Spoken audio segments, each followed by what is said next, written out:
आपकी प्रोडक्ट अच्छी है, आपकी प्रोडक्ट के अंदर दम है, आपके ऐड के अंदर दम है, तो ऐसी सेल्स आएंगी कि आप खुद हैरान हो जाओगे कि जो शॉपिफाई की ट्यून है वो बंद ही नहीं होती, ऐसे ऑर्डर्स आते हैं। अस्सलाम वालेकुम, मेरा नाम है अली अब्बास और आप देख रहे हैं मेरा YouTube channel Tech One by Ali. तो आज की वीडियो के अंदर हम लोग देखेंगे कि ई कॉमर्स के अंदर पॉसिबिलिटीज़ क्या क्या हैं और हमें कौन कौन से चैलेंजेस फेस करने पड़ते हैं। तो सबसे फर्स्ट पॉसिबिलिटी है stable business in your own country. Pakistan के अंदर ही आप अपना एक बहुत अच्छा बिजनेस स्टार्ट कर सकते हैं। पहले होता था कि आपको एक शॉप लेनी पड़ती थी, उसके इलेक्ट्रिसिटी के जो एक्सपेंसेस होते थे और काफ़ी सारे एक्सपेंसेस मिलके उसके बाद आपको जो प्रॉफिट बचता था तो वो कम होता था। लेकिन अब ऑनलाइन ई कॉमर्स के अंदर ये चीज़ नहीं है, ना आपको कोई फिजिकल शॉप चाहिए, ना आपका कोई इलेक्ट्रिसिटी का कोई एक्सपेंस है, ना आपका कोई और एक्सपेंस है। ई कॉमर्स के अंदर जस्ट आपको एक वेबसाइट चाहिए, आपको एक ऐड अकाउंट चाहिए and you can run your own business in Pakistan. So first आपको फ़ायदा ई कॉमर्स में जो एक पॉसिबिलिटी है वो है एक स्टेबल बिजनेस जो आपको मंथली एक अच्छा खासा रेवेन्यू जनरेट करके दे सके। सेकेंड पॉसिबिलिटी है हाई सेल्स, क्योंकि इस मार्केट के अंदर बहुत हाई सेल्स हैं। अगर आप समझते हैं कि पाकिस्तान के हालात की वजह से या पाकिस्तान में उतना काम नहीं है, उतना बिजनेस नहीं है, तो ये आपकी गलत फहमी है। जो करने वाले हैं वो मिलियंस के अंदर सेल्स कर रहे हैं और बहुत हाई लेवल के ऊपर सेल्स कर रहे हैं। सेल्स इस तरह आएंगी अगर आपकी प्रोडक्ट अच्छी है, आपकी प्रोडक्ट के अंदर दम है, आपके ऐड के अंदर दम है, तो ऐसी सेल्स आएंगी कि आप खुद हैरान हो जाओगे कि जो शॉपिफाई की ट्यून है वो बंद ही नहीं होती, ऐसे ऑर्डर्स आते हैं। फिर थर्ड पॉसिबिलिटी है वो भी इसी के साथ जुड़ी हुई है कि अगर आपके पास ज़ाहिरी बात है अगर सेल्स ज़्यादा हैं तो प्रॉफिट मार्जिन भी ज़्यादा हो जाता है। कम से कम अगर प्रॉफिट मार्जिन लगाया जाए, एक छोटी प्रोडक्ट को आप ले लें, उसके अंदर आपको लेट्स सपोज आपको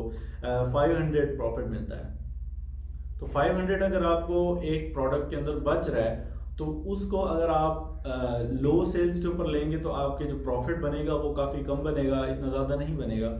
लेकिन अगर जिस तरह मैंने आपको बताया कि सेल्स बहुत हाई होती हैं, मैनेज करना मुश्किल हो जाता है, तो वहाँ पर जब सेल्स बहुत ज़्यादा हाई होंगी तो आपका प्रॉफिट भी डेफिनेटली बहुत ज़्यादा होगा। और यहाँ पर 5 लाख 10 लाख 15 लाख बनाना कोई मसला नहीं है। वो डिपेंड करता है आपकी इन्वेस्टमेंट के ऊपर, आपने इन्वेस्टमेंट कितनी की है, आपने मैनेजमेंट कितनी अच्छी की हुई है, आपके एड्स के अंदर दम है, आपके प्रोडक्ट के अंदर दम है, आपने स्टॉक मैनेजमेंट कैसे की हुई है। ये सारी चीज़ें मिलकर एक बिजनेस खड़ा करती हैं। इंशाल्लाह मैं स्टेप बाय स्टेप आपको ये सारी चीज़ें बताऊंगा कि किस तरह आपने किस चीज़ को कैसे हैंडल करना। अब बात करते हैं कि लोकल ई कॉमर्स के अंदर हमें कौन कौन से चैलेंजेस फेस करने पड़ते हैं। अब इसमें कोई डाउट नहीं है कि पाकिस्तानी मार्केट एक मुश्किल मार्केट है। अब जहाँ पर मैंने आपको ये बताया कि इतनी ज़्यादा सेल्स हैं और प्रॉफिट हैं, वहाँ पर मैं आपको ये भी बताता चलूँ कि एक मुश्किल मार्केट है। मुश्किल मार्केट सिर्फ इसलिए है कि हम एज ए कौम थोड़े से मॉरली डाउन हैं बाहर के लोगों से, क्योंकि हम लोग दूसरों का टाइम वेस्ट करना, दूसरों से गलत बयानी करना, नहीं क्यों हमारी कौम की आदत बन चुकी है। चैलेंजेस के अंदर मैं आपको जब बताऊंगा तो आपको ये चीज़ें क्लियर हो जाएंगी कि सबसे पहली चीज़ आ जाती है हमारे पास कोरियर मैनेजमेंट। कोरियर मैनेजमेंट इसमें बहुत ज़्यादा डिफ़िकल्ट है इसको हैंडल करना। हमारी कोरियर कंपनीज का भी कुछ कसूर होता है और कुछ कसूर हमारे कस्टमर्स का होता है, ज़्यादा कस्टमर्स का होता है, बट कोरियर को हैंडल करना बहुत ज़्यादा इंपॉर्टेंट है। यहाँ पर मैं आपको गाइड करूँगा कि आपने किस तरह अकाउंट ओपन करवाना है, कोरियर के साथ किस तरह डील करना है, और आपके जो कस्टमर्स होते हैं जब आपने प्रोडक्ट को सेंड कर देना है तो वहाँ पर आपने कोरियर के साथ किस तरह कांटेक्ट करना है, कस्टमर के साथ किस तरह कांटेक्ट करना है और किस तरह आपने उस सब चीज़ों को लेकर चलना है। तो अगर कोरियर को आपने अच्छे से हैंडल कर लिया तो आप कामयाब हैं लोकल ई कॉमर्स के अंदर। और इंशाल्लाह ये भी मैं आपको बताऊंगा आगे कि लोग आपके लिए कोरियर कौन सा बेस्ट है। सेकंड जो चैलेंज हमें फेस करना पड़ता है लोकल ई कॉमर्स में वो है कैंसलेशन एंड रिटर्न्स।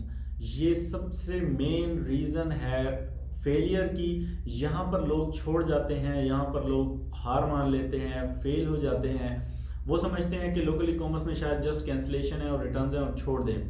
ऐसा नहीं होता। कैंसलेशन और रिटर्न्स आपने 50% अपने माइंड में रखना ही रखना है कि आपका 50% कैंसिल भी होगा, 50% रिटर्न भी होगा।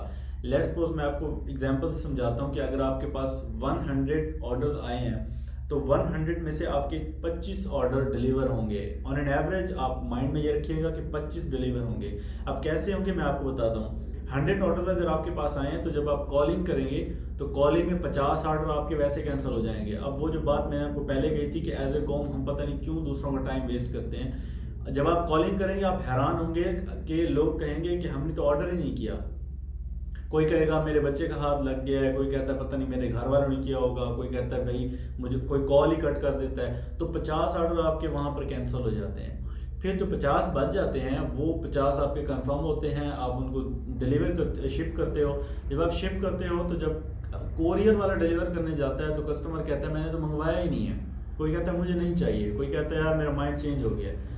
तो 50% फिर वहाँ से निकल आते हैं, 50 का 50% वापस आ जाता है, तो आपके 25 ऑर्डर डिलीवर हो जाते हैं सक्सेसफुली। लेकिन यहाँ पर आपको दिल हारने की ज़रूरत नहीं है।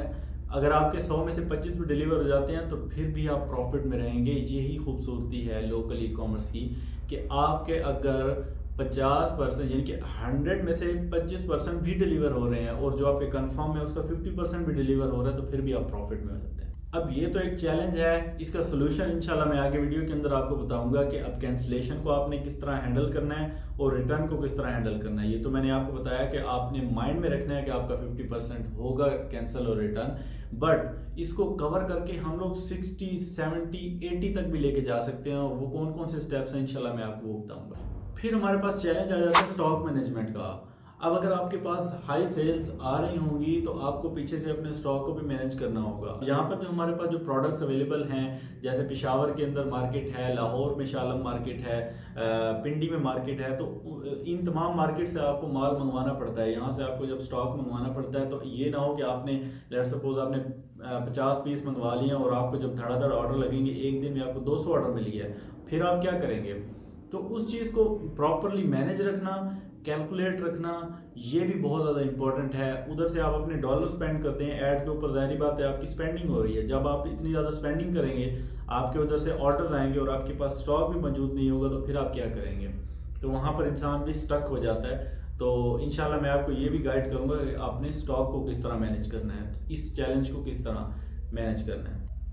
फोर्थ के ऊपर हमारे पास जो चैलेंज आ जाता है वो है हमारी रॉन्ग कैलकुलेशंस। अगर आप लोकल ई कॉमर्स के अंदर करके बिजनेस को नहीं करेंगे तो आप डेफिनेटली फेल हो जाएंगे। आप कोई काम नहीं कर सकते विदाउट कैलकुलेशंस। एक एक चीज़ को कैलकुलेट करना है, आपकी प्रोडक्ट की कॉस्ट, आपकी फ्लायर की कॉस्ट, आपका कोरियर की कॉस्ट, आपके रिटर्न्स की जो कॉस्ट पड़ती है, ये सारी चीज़ें कैलकुलेट करने के बाद आपने स्टेप लेने के मैंने फलां प्रोडक्ट को आगे चलाना है, फलां प्रोडक्ट को स्टॉप करना है और इसको कंटिन्यू करना है। तो इंशाल्लाह मैं आपको ये कंप्लीट एक डेडिकेटेड वीडियो के अंदर बताऊंगा कि आपने कैलकुलेशंस किस तरह करनी है। तो ये थी हमारी पॉसिबिलिटीज़ लोकल ई कॉमर्स के अंदर और चैलेंजेस। अब इनके सॉल्यूशंस जो भी होंगे, जो इनको ओवरकम करने के जो स्टेप्स होंगे, इंशाल्लाह वो मैं आपके साथ ज़रूर शेयर करूँगा। मेरे चैनल को सब्सक्राइब कर लें, वीडियो पसंद आई हो तो लाइक कर लें और अपना प्यारा सा फीडबैक कमेंट में ज़रूर दीजिएगा। इंशाल्लाह नेक्स्ट वीडियो के अंदर मैं मज़ीद ऐसी वीडियोस, ऐसी मालूमात आपके लिए लेके आता रहूँगा। तो जुड़े रहिए मेरे चैनल के साथ। पूरी वीडियो देखने का बहुत बहुत शुक्रिया। अल्लाह हाफ़िज़।